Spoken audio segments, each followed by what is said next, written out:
Let me start off by saying the Lord is my shepherd. I shall not want. Psalms 23:1. You know, it's a difference between wanting something and needing something. And we ain't even talking about needs right now. We talking about wants. So that's how dope that is. You got the Lord in front of you, you will want nothing. Just remember that. Which gets me to Andre, son of God, SOG Ward, who defeated Sergey Kovalev. For those people who said it was all about low blows, please, please, Ninja, please. Ninja, please. In round 6, he had Kovalev in trouble. In round 7, he had him in more trouble. And in round 8, he stopped him. I mean, you just have to look at the progressive things. Now, as to the blows hitting sometimes on the belt line, or slightly, piece of the punch may be slightly below the belt line, but basically hits on the belt line. That's what happened. I mean, Kovalev was being worn down by Ward, but here's the jokey part. I told you guys Ward was going to stop Kovalev. Didn't I tell you that? Go read my stuff again. In the first fight, he was beating the crap out of Kovalev. If you do remember, he beat him into the ropes in round 9. So this is just a continuation of that. And basically, he just beat him up. He said, you know, this is like round 11, 12, 13, all the way up to wherever. So that's what basically happened. So he stopped him in round 8. Basically, Ward broke down Kovalev. Now, people were saying that the referee, I heard Paulie Malignaggi saying the referee stopped the fight too soon and he couldn't understand. If you were paying attention, after Weeks stepped in, Kovalev stayed down, and in fact, he leaned into the ropes and sat on the ropes for a second. Then he stood up. Now, yes, probably the referee could have allowed the fight. Remember, the referee stepped in and waved off the fight immediately, okay? Kovalev wasn't responding to Ward at all. He threw no punches. He was bent over. Let's say the ref continued the fight, right? Let's say Kovalev took a knee. What do you think would have happened? Round 6, you saw what happened. Round 7, it was getting worse. All right, this was a fight that the bell stopped the round so that Kovalev didn't continue to get beating. Round 8, you see Kovalev really starting to get beat up, like Andre Berto was getting beat up by Sean Porter. By the way, congratulations to Sean Porter on beating up Andre Berto. And congratulations to Errol Spence on beating Brook. We'll get to that in a minute. But no matter what you say, it's not like Kovalev was outboxing Andre Ward. That wasn't happening in this fight. He threw more punches. Most of them hit ear. Okay? He was trying to stop Andre Ward. Of course, Andre Ward greeted him in the first round with a clear-cut, hard overhand right. Okay? That's how Andre Ward started this fight. So, what I saw, quite frankly, was a domination by Andre Ward. And so it ended up in a stoppage. If you had let round 8 go on, you know, it was a couple seconds before the end of round 9, it would have gotten worse. That was the trend that was happening. It was just going to get worse. Okay? Kudos to Kovalev. He tried to box it. You know, Andre Ward bloodied his nose with a jab. You know, he did some work. He did some things there, you know, with Andre Ward. But that wasn't going to be his night. It never was going to be his night. Now, for those people who are saying that Kovalev was ahead on the cards, I'm not too sure how they got that. Maybe his aggression. It wasn't effective aggression, but it was aggression. Maybe that's why they were scoring for Kovalev. 2 of the 3 judges scored it for Ward because he was basically beating up Kovalev. This was a beatdown from round, I think it was from round 4, the end of round 4 onwards. Ward was just beating the crap out of Kovalev. You know, he wasn't even on the back foot anymore. Kovalev was the bigger, stronger guy because he was pushing Ward back to the ropes for the most part. Ward is still the smaller guy of the 2. But, quite frankly, Ward was the guy that was just, I mean, he was just beating up Kovalev on the inside. Even though I got to give Kovalev credit, in round, I think it was 6 or 7, Kovalev landed a series of body shots. He almost looked like Sugar Ray Robinson there. He threw a series of body shots on Ward, and Ward backed off from him. So I thought it was pretty good. At the end of the day, I thought it was a fair stoppage by Tony Weeks. And I thought that there was not much Sergey Kovalev could do. He was just surviving now. Ward was hurting him a lot more than he was hurting Ward, even though I think he hurt Ward once or twice in the fight. So yeah, that's my take on that fight. Errol Spence versus Kell Brook. That was a different kind of fight. Kell Brook actually hurt Errol Spence a couple times. He didn't hurt him tremendously, but he was backing that boy up to the ropes and really wailing on him. I thought that Kell Brook was the better boxer of the two, but I think Kell Brook, he started to gas out as well. He also got hurt to the eye. Errol Spence nailed him to the eye. Errol Spence was trying to back him up to the ropes, but then he hurt him somewhere late in the fight, somewhere around, I think, the 9th round, somewhere thereabouts. And then he started working the eye, and then he got him. He got him in the 11th round. He knocked him down first of all, and then the fight was stopped. Kell Brook having to quit because of his eye, his left eye this time. So I think GGG damaged his right eye this time. Errol Spence literally broke or bruised the socket of his left eye. Kudos to Errol Spence, big, strong guy. You know, this guy spars guys like the super welterweight champion. I believe his name is the two brothers. I can't remember their name right now. I'm drawing a blank. This happens to me a lot. But he spars some big, strong super welterweights. So this ain't nothing strange to Errol Spence. He really is a big, strong welterweight. Probably the biggest welterweight of them all. So that showed. He got the win. I guess he's going to be facing Keith Thurman. Keith Thurman is not as good a boxer as Kell Brook, but he does move a lot more than Kell does. Kell's a big, solid super welterweight. It was two big, solid super welterweights there. Kudos to Kell Brook. He stood up to Errol Spence. He was outboxing him early on. Later on, he started to tire out. Errol Spence began to get his way. So kudos to Errol Spence. That's a huge win for him. A lot of experience as well. And you know, everybody anointed Errol Spence, the Truth Spence, as the man to take the welterweight division.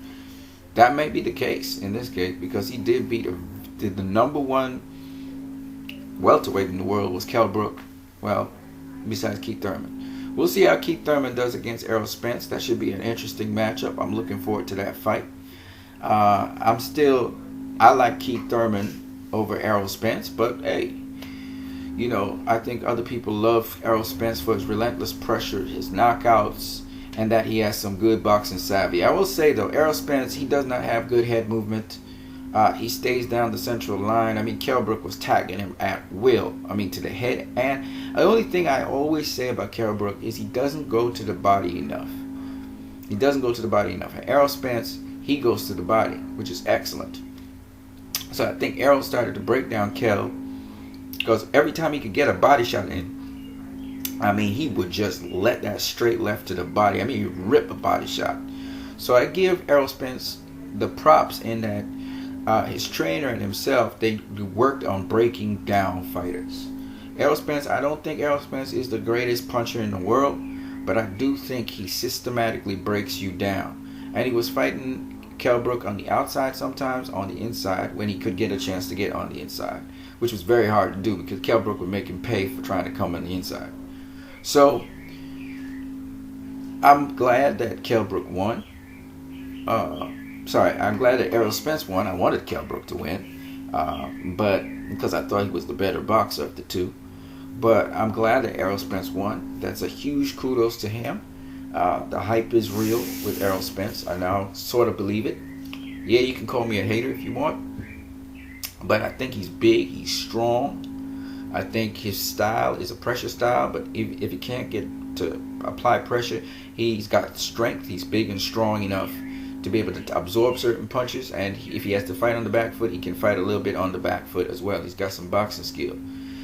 But I'm still not impressed with him, and I know people are going to say, oh, he's a hater. The man got the win over Kell Brook. Yes, he did. He got a win over Kell Brook. Yes, he did, and he stopped him. But I thought that Kell Brook was outclassing him early on in the fight, and Kell Brook could miss no shot. He was pull countering him. He was landing shots to the head, sometimes to the body, but not too much enough to the body.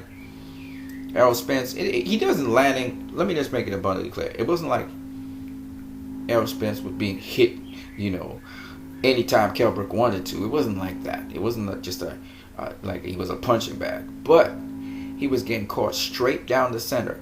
Kell Brook would feint him and then just come straight down the center. And Errol Spence just couldn't get his head out of the center line a lot of times. In fact, he was in trouble early on in the fight where he was bent over because he was getting hit with too many shots. He did make some adjustments to that. And when he tried to come on the inside of Kell Brook would just land on him, you know what I'm saying? And then drive him back to the ropes. So Kell Brook was the man in charge for the greater portion of the fight, the early portion. And then later on, Errol Spence got that better conditioning, stamina, and those buddy punches started to settle in on Kell Brook. And then Errol Spence took over, man. He just went at it. And he's younger, he got all the energy, vitality, trains like crazy. I think his conditioning is really the thing that made the difference in this fight. But I give him props. I give Errol Spence all the props in the world. He beat a damn fine boxer, and a very strong one at that. So there you go. Kell Brook, he quit. His corner quit, at least in the fight against Gennady Golovkin, and this time he took a knee and then he quit against Errol Spence. So kudos to Errol Spence. There's nothing I can say about it that's bad about it. Kell Brook was fading. Errol Spence made that possible because of the body shots. You got to give Errol Spence his props. I think Keith Thurman I don't know.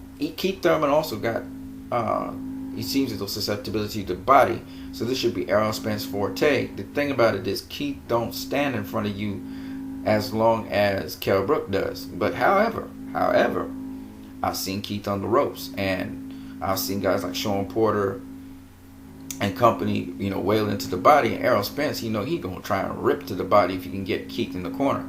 Because Keith, however, has a better defense than a lot of people in the corner, and he knows how to get out of a corner if he has to. But Errol Spence is a big, strong guy. Keith Thurman can punch. Can he punch harder than Kell Brook? I don't know. But he can punch. Danny Garcia could take his shots. So the question is, how does that matchup look? A southpaw versus orthodox Keith Thurman. I would really be interested in seeing how that fight turns out. Whoever wins deserves the win. Now, Errol Spence is a big, strong guy, and he can box a bit, okay? And he's got the southpaw stance.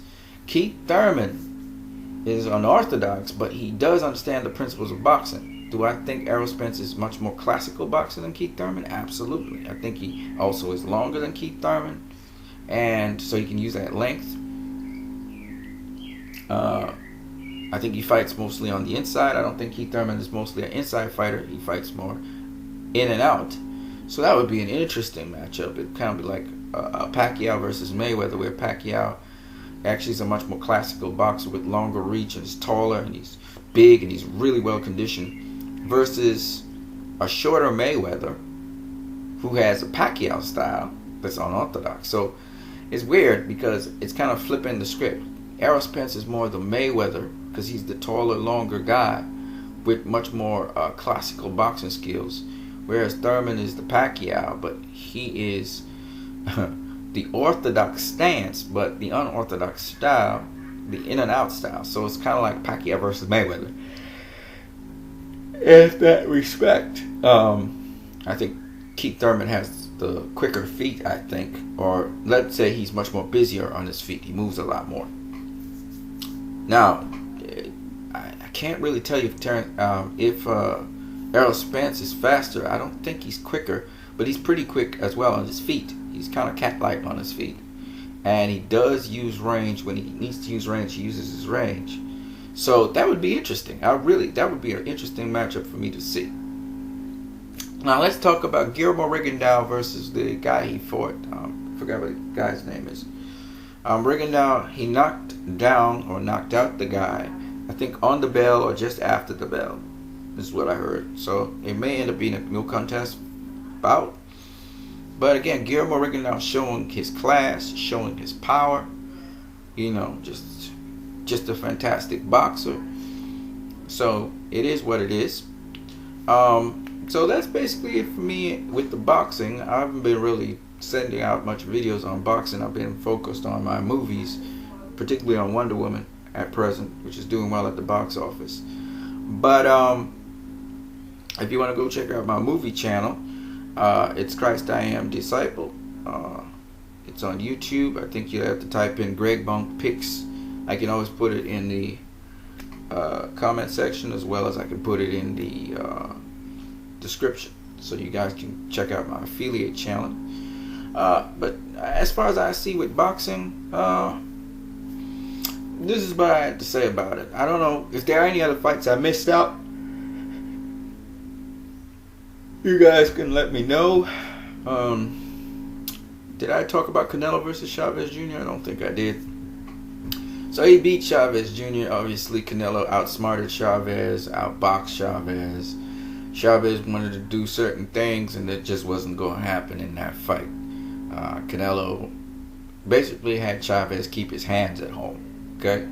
That's basically what happened with that fight. With respect to Canelo versus Gennady Golovkin, I'm expecting Canelo to knock out Golovkin, as I expected Andre Ward to stop Sergey Kovalev. I know a lot of you guys didn't believe what I was saying back in the day, but I didn't even watch the fight. I just watched it this morning. And, yep, there you go. He stopped him.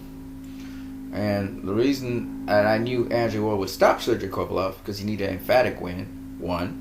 2, so people would know he's in charge. I listened to Andre Ward when he was preparing for the fight, and he was like, he had to come see me. And I knew then, okay, Andre Ward's going to beat him up. He's going to beat him up. So I knew he was going to stop him. I know Sergey Kovalev can't stand it. He's big. Sergey Kovalev's a big, strong guy. Don't get it wrong. But, see, if a guy be beating on your body like that, the head will fall. And so that's what happened. Besides that, I saw Andre Ward basically when I watched the fight. He was landing every single patent punch he wanted to land. He landed the left hook off the jab.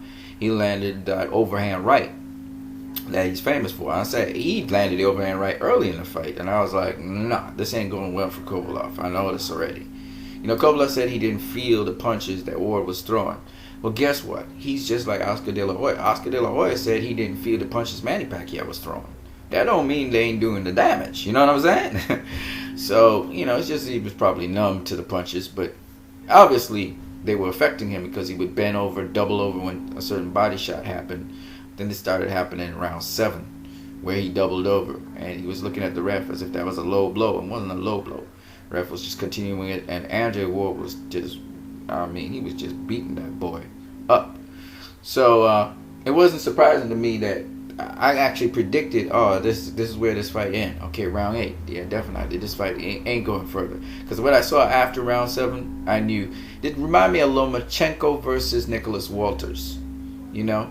If Kovalev had gone to the corner, they were going to throw in that towel if he had made it out of that round. Kovalev, he didn't want no peace. You remember when he turned his back to Andre Ward also? I think it was in round... Which round was it? I think it was round 8. I think it was round 8. He turned his back to Andre Ward. So he had quit. He had quit on this fight. He didn't want no more Andre Ward. The referee basically gave him a way out. Now he can be all machismo and everything. But he lost that fight. I mean, he knew he was beaten. He had thrown everything at Andre Ward early on in the fight, and it did nothing. And then Andre Ward started to hurt him. And whether he felt the pain or not, it's not really. His reaction told us that those punches had effect on him. His reaction to Andre Ward's punches. You know, you turn your back on your opponent, you start doubling over, and he was doubling over quite regularly. So I knew that, you know, this fight ain't going much further, you know. But I expected that to happen, you know, because I know boxing, so I expected that to happen. I saw what Andre Ward did to him in the first fight, and I told you guys after round 4, you know, I think he had dropped Andre Ward in round 2.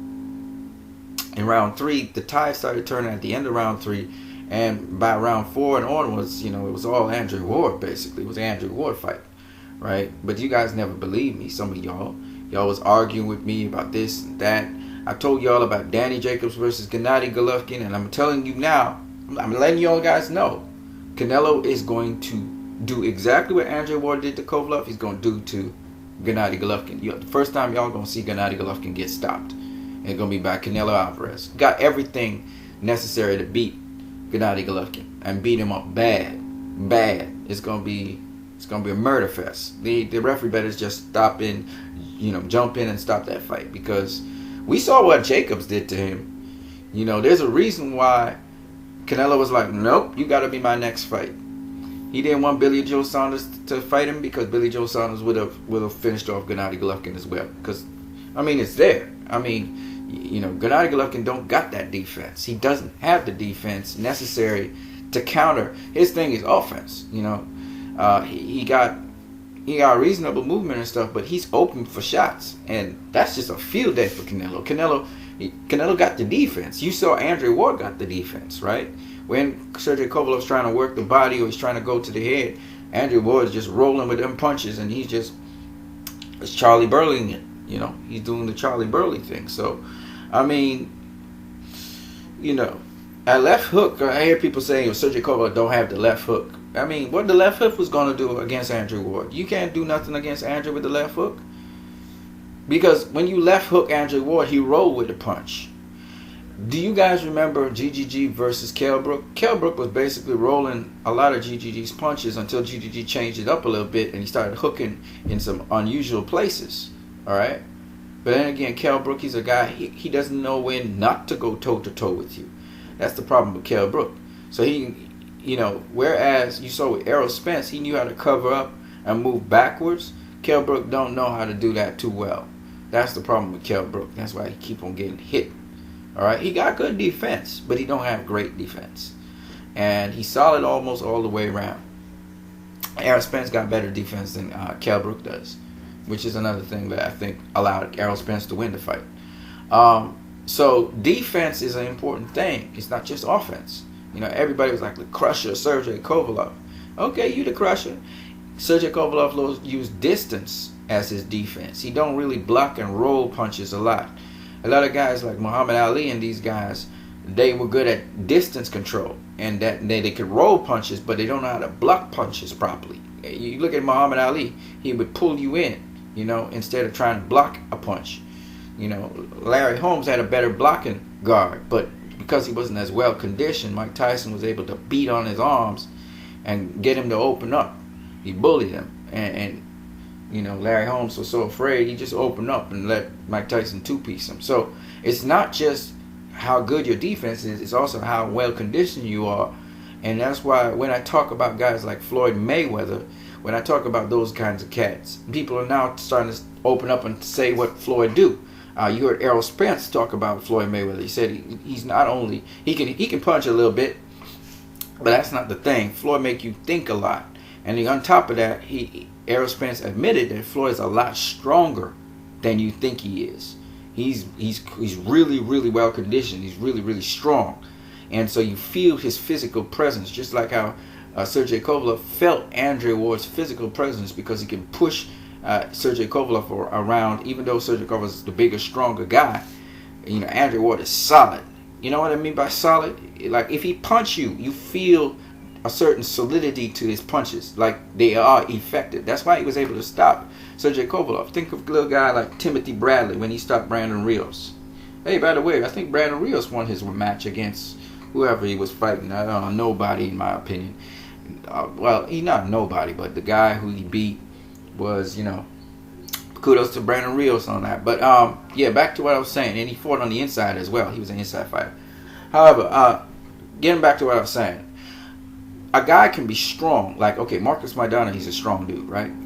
But Floyd was stronger than Marcus Maidana. Not in terms of punching, okay, but physically strong. When you hit the guy, he's solid. You hit him, it's like you hit a brick wall. Floyd's very, very solid. Errol Spence, you look at Errol Spence, he is physically solid. Look at that body. So when you punch at him, you know that he's not. There's no softness to the dude. There's no soft areas to him. A guy like me, if I punch Floyd, I'll probably break my knuckles on him. You know what I'm saying? It's like you hitting bone. You know what I mean? You can feel the physical presence of Andre Ward and Floyd Mayweather and these guys. And Andre Ward definitely loves Floyd, man. When it comes to boxing, I'm talking about, not in terms of a person. I saw Andre Ward, how he was behaving on the stand. He picked some stuff off of Floyd, how he commented and stuff. But yeah, everybody know Andrew Ward is pound for pound number one. If Gennady Golovkin was to fight Andrew Ward anytime soon, he would get annihilated. Okay, he would get annihilated by Andrew Ward. That's not a good matchup for Gennady Golovkin. Gennady Golovkin versus Canelo Alvarez, he gets annihilated. You know what I'm saying? I'm not trying to be disrespectful. I'm just saying styles make fights. You know what I'm saying? And Gennady Golovkin's style is just perfectly. I mean, you couldn't get it better than that. It is perfectly tailored for Canelo Alvarez. All right, you heard it from me. So Canelo knocks him out. Don't be surprised. Okay, he's gonna wear him down first, then he's gonna stop him. I don't care how tough Gennady Golovkin is. He's going to stop Gennady Golovkin. Okay, Golovkin though, one of the kudos I have to Golovkin is he does try to protect his body some. Even though Danny Jacobs landed so many body shots and so, I mean, Danny Jacobs had a field day. Danny Jacobs punched himself almost out on the final bell. He slumped over the ropes. Fussy pumped. He was just throwing. He had a field day with he had a field day with Gennady Golovkin, man. Y'all go back and watch that fight. I mean, Danny Jacobs landed everything he wanted to land on Gennady Golovkin. One thing you can say is that dude is tough. But Canelo's going to really beat the shit out of Gennady Golovkin. Okay, and Canelo's going to do it for 12 rounds. He's not going to get tired. You're gonna see. It's gonna be hilarious. I think of this guy, and boxers used to have a field day with him too. Roberto Duran. I mean, boxers, but they didn't have much punching power. They used to have a field day landing on Roberto Duran. You know, they land their best punches on him. But the thing about it is, Duran would ride through that storm. And since they didn't have a great amount of punching power, he would get his way with them, get on the inside, and then work them on the inside. Okay, Gennady Golovkin is not an inside fighter. He's a mid-range fighter like Canelo. So, hand speed and placement of punches is what's going to make the difference. And defense. And I'm telling you, Canelo is superior to Gennady Golovkin in terms of defense, in terms of selection of punches. Of course, he's not stronger than Gennady Golovkin. Gennady Golovkin is a stronger dude. He's the bigger puncher. But just like how you saw Andre Ward handle Sergey Kovalev, is very much the same way with different styles, of course, that Canelo is going to handle Gennady Golovkin. Canelo's not going to allow himself to get punched by Gennady Golovkin. Canelo's not stupid. You know what I'm saying? You know, he's going to use his defense. And that's going to make a huge difference. Yes, he's going to get hit by Gennady Golovkin flush at certain points in time. But he's going to use his defense to handle that. Alright? And then your guys going to be shocked at how easily he dispatches of Gennady Golovkin. And they all going to say Canelo is the greatest thing in the world. And be like, psh. No, this was a guy custom made for Canelo. You come to Canelo. Canelo don't have to go looking for you. It's over, baby. Because he's faster than you. And so he's going to outpoint you. He's going to land. He's going to be the smaller dude. So he's going to be faster than Gennady Golovkin. And the other thing is, you know, Canelo likes to push you back, but if he can't push you back, it's not a problem. He's going to circle you. Alright? Now, Canelo doesn't have the greatest footwork in the world, and he doesn't like to move all around the ring. So that works to Gennady Golovkin's advantage. But the fact that Gennady Golovkin gets tagged so easily by guys like Brook, guys like Danny Jacobs, does not order well for him. Canelo will just be running those shots, especially because Canelo loves combinations. He's going to run some shots up top, and then he's going to run it to the body, then he's going to change it up. And every time Gennady Golovkin throws a shot, because Gennady Golovkin, he has good timing, but he's not as quick as Canelo. I'm talking quickness. I'm not talking speed. I'm talking quickness. So Canelo can use that opportunity to counter off of Gennady Golovkin. That's what Canelo does. He counter punches. That's what he loves to do. Counter punch you. So when Gennady Golovkin goes for a specific shot to the body or to the head, Canelo is going to land 2 or 3 punches to every shot that Gennady Golovkin tries to go at. And yes, Gennady Golovkin has interesting timing to push you back and bully you back with the jab, but ain't nothing that Canelo never seen before. That's what you guys don't understand. So yes, Canelo's going to be the smaller guy, but anyway, you guys are going to see what I'm talking about. when it comes to Canelo. You know, because a lot of people underestimate that dude. And all I'm going to say is, just like I predicted with Andrew Ward, he stopped Sergey Kovalev. I'm saying Canelo is going to stop Gennady Golovkin. And y'all going to be shocked. Y'all going to be shocked. Because Gennady Golovkin, Canelo's not that big a puncher. And Gennady Golovkin, you know, he's this big, tough guy. Yeah, he's a big, tough guy when he's not getting hit in specific places on his body. He got a hard head, but he don't got a hard body. He tries to protect it. He tries to cover up the body as quickly as he can, but he ain't going to be quick enough for Canelo. All right? You'll see what I'm talking about. You'll see what I'm talking about. Yeah, Gennady Golovkin going to go down. He's going to drop in this fight. Unlike where Danny Jacobs got knocked down, Canelo, I don't think is going to get knocked down. He's going to get stunned a couple times, though. He's going to get stunned a couple times by Gennady Golovkin, because Gennady Golovkin has decent power. He has decent power. He got heavy hands. But he's not the quickest guy in the world. It depends on his timing, like Costa Zoop. But I'm telling you, man, Canelo going, I mean, you remember Oscar De La Hoya versus Costa Zoop? You remember what happened there? This the kind of thing that's going to happen, all right? This the kind of thing that's going to happen. No, sorry, that was Costa Zoop. What was it, Costa Zoop versus, who did Cesar Chavez? Who's the guy? No, it was Ricky Hatton that destroyed Costa Zoop. That's right. Because Costa Zoop's a mid-range fighter, just like Gennady Golovkin. But Ricky Hatton, he was like, he would not be denied. He was just coming on the inside and just really just beating the shit out of Costa Zoop, because he just couldn't find his range. Gennady Golovkin got great placement. He has some nice little hooks that he does. He can shorten up the hook and land at a certain spot. If Canelo ain't even giving him breathing room to do that, he even cramping for space, and he be counting the shit out of him, because that's what Canelo do. Canelo be watching you to counter you, right? If that happens, and Canelo just standing right up on him and just body him with the shoulder to push him off and just start beating the shit out of him, you guys will see what I'm talking about, because I don't think you guys understand what I'm talking about. There's a certain amount of skill involved here, and if you leading off with the shoulder, you can roll a whole set of them hooks and just body. You change levels, dip down, body into him like Floyd Mayweather, like Andrew Ward. You just roll into it. Ain't nothing you can do. You can try to hook them shots. Ain't nothing you can do. You're gonna just be catching shoulders and elbows, and then you just start to really you body off the guy, and then you just land the body shots that you want to land, and you go to the head.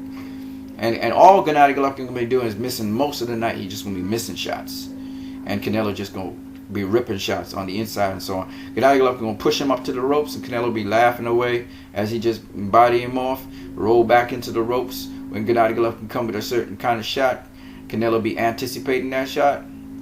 He'd be shooting with Gennady Golovkin in the same direction. You know, I don't think you guys understand what I'm saying. Canelo gonna look like Floyd in there against some kind of android. He gonna make Gennady Golovkin look stupid. He gonna make him look real stupid. Anyway, you guys have a great one.